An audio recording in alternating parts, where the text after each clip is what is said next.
अस्सलाम वालेकुम व्यूवर्स, मैं हूं अनहर मोइन और आप देख रहे हैं मेरा चैनल अनहर पॉइंट। और आज मैं मौजूद हूं फरक महमूद खान साहब के साथ, जो कि इस्लामाबाद में प्रॉपर्टी एडवाइजर है, प्रॉपर्टी कंसल्टेंट है और माशाल्लाह इनका बहुत जबरदस्त नेम है। सिविक एसोसिएशन के नाम से ये अपना सारा प्रॉपर्टी मैटर्स जो है वो पिछले 20 साल से हैंडल करते आ रहे हैं। जो आजकल की यूथ है उनको बहुत सारे इश्यूज हैं, बहुत सारे क्वेश्चंस हैं उनके, जो कि वो किसी से एडवाइजिंग लेना चाहते हैं कि हम इस फील्ड को कैसे ज्वाइन कर सकते हैं।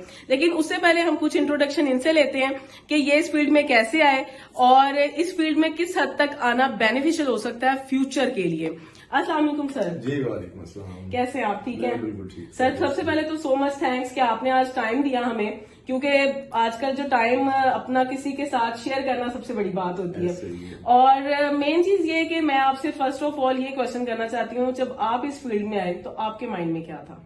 देखिए जी, मैं तो इस फील्ड में हादसाती तौर पर आया। मैं कोई प्री प्लान तौर पर नहीं आया। मेरे कुछ दोस्त ये काम करते थे प्रॉपर्टी का, तो मैं कहीं पर इन्वेस्ट करना चाह रहा था और सोच रहा था कि मैं ये कोई काम करूं।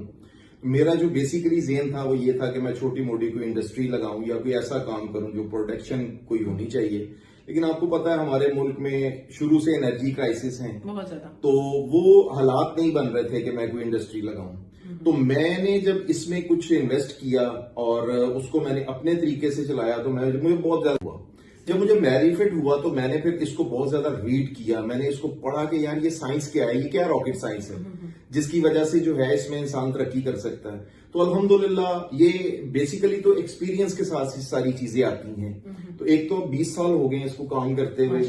बाकी दूसरा ये है कि आपको अच्छे लोगों को चूज करना पड़ता है, आपको देखना पड़ता है, चीजों को समझना पड़ता है, उसके बाद आपको रिजल्ट्स जो है वो। लेकिन सर अभी अब जैसे कि लोग कोई ना कोई सब्जेक्ट चूज करते हैं, तो क्या प्रॉपर्टी के बिजनेस के आने के लिए भी कोई इसकी बकायदा कोई एजुकेशन भी है?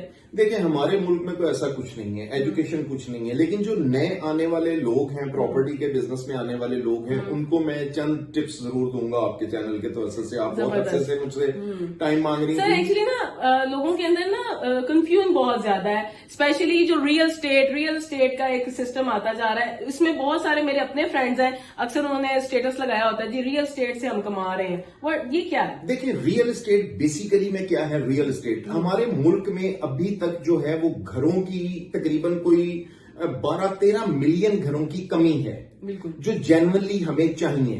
तो हमारा ये इस वक्त जो है ये रियल एस्टेट का बिजनेस, जिसमें बहुत सारी चीजें आ जाती हैं। कंस्ट्रक्शन भी रियल एस्टेट होगी, कंस्ट्रक्शन भी होगी और उससे रिलेटेड जो है इंडस्ट्रीज आ जाएंगी। तो बहुत ज्यादा बिजनेस जो है वो ये बैकबोन का काम करता है पाकिस्तान की। इससे जो है ये बाहर हमारी जो फॉरेन रेमिटेंसेज आ रही हैं उसका एक ह्यूज जो हिस्सा है वो इस बिजनेस के लिए आता है। इसमें नई जनरेशन के लिए क्या? हाँ, मैं नई जनरेशन को ये कहूंगा कि इसके लिए एक तो ये सबसे पहली टिप इनको मैं नई जनरेशन को ये दूंगा कि इनको ऑलराउंडर नहीं बनना चाहिए। इस फील्ड में ऑलराउंडर नहीं होना चाहिए। इस फील्ड में आपको एक स्पेसिफिक सब्जेक्ट जो है उसको चूज करना चाहिए और फिर उसके ऊपर काम करना चाहिए। सबसे पहले आप सब्जेक्ट जब चूज करें कोई भी, तो उसके लिए सबसे पहले आपको देखना है कि ये कितने क्रेडिबल हैं जिनका मैं प्रोजेक्ट करने जा रहा हूं, जिसकी मैं मार्केटिंग करूंगा, जिसको मैं सेल आउट करूंगा।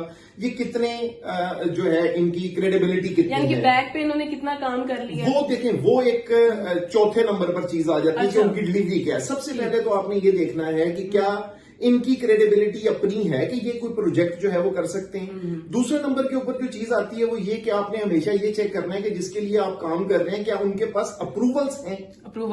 ठीक है, हमें सबसे पहले अप्रूवल्स को देखना होता है एंड अप्रूवल्स। उसके बाद उनके पास देखना है कि जिस जमीन के लिए वो काम कर रहे हैं क्या वो जमीन भी उनके पास अवेलेबल है। और फिर उसके बाद चौथे नंबर पर आपने ये चीजें देखनी है कि यार इन्होंने प्रीवियस पास्ट में जो है वो क्या चीजें डिलीवर की हैं। जब इन चीजों को आप ज़हन में रखेंगे कि एक शख्स है, उसने एक सोसाइटी लॉन्च की है, तो उसके पास जमीन है, आपने चेक कर ली, क्रेडिबल आदमी है, मार्केट में उसका नाम है। दूसरे नंबर पर आपने उसकी अप्रूवल्स देख ली कि यार ये अप्रूवल्स इसके पास हैं। और फिर आपने देखा कि हाँ यार ये कोई प्रोजेक्ट इसने जो है वो पहले भी डिलीवर किया है, तो उस वजह से जो है वो एक अच्छा आपको जो है वो रिस्पॉन्स आता है। अदरवाइज मार्केट में क्या होता है,